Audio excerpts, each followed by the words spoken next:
সবাইকে ঈদ মোবারক দিয়ে শুরু করছি ঈদের দিন সকালের ভিডিও। এই যে আমাদের গরু নিয়ে সবাই যুদ্ধ শুরু করে দিয়েছে।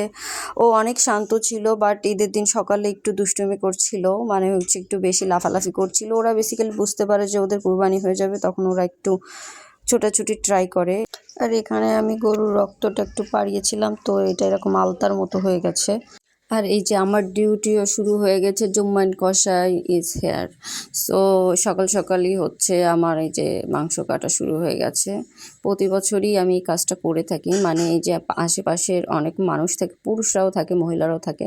তারপরে আমি গরুর চামড়াটা ছেলার কাজটা করে থাকি। নট আমি একা, এখানে আরও আশেপাশের লোকজন ওরাও করে।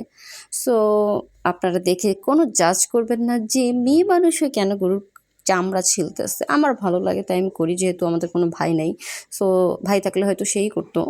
আসলে আমি যে কাজটা করি এই কাজটা সবাই পারবে না, অনেক মেয়েই পারবে না। সো আমি তো গর্বের সাথে বলি যে আমি এগুলো করতে পারি। আল্লাহ আমাকে অনেক রকমের কাজ করার সক্ষমতা দিয়েছে, আলহামদুলিল্লাহ। আমি যতদিন বেঁচে থাকবো আমি চাইবো যে অনেক কিছু ট্রাই করি। আর এখানে গরুর মাথাটা নিয়ে আমি কী করছিলাম দেখেন। তারপর চামড়া ছেলা শেষে এই যে মাংস কাটা শুরু হয়ে গেছে আমাদের। এগুলো পিস পিস করছিলাম, শুধু এতটুকুই না, এরপরে ভুঁড়ি নিয়ে পড়ে থাকতে হয়, ভুঁড়ি সাফ করতে হয়। আমি একা করি না, আমাদের নিচে আরও অনেকে আছে, ওরাও হেল্প করে, সবাই থাকে। সো কুরবানি ঈদের দিন আমার সকাল থেকে সন্ধ্যা পর্যন্ত এই কাজ করতে করতে পুরা দিন কেটে যায়, আমি খাবার টাইম পাই না।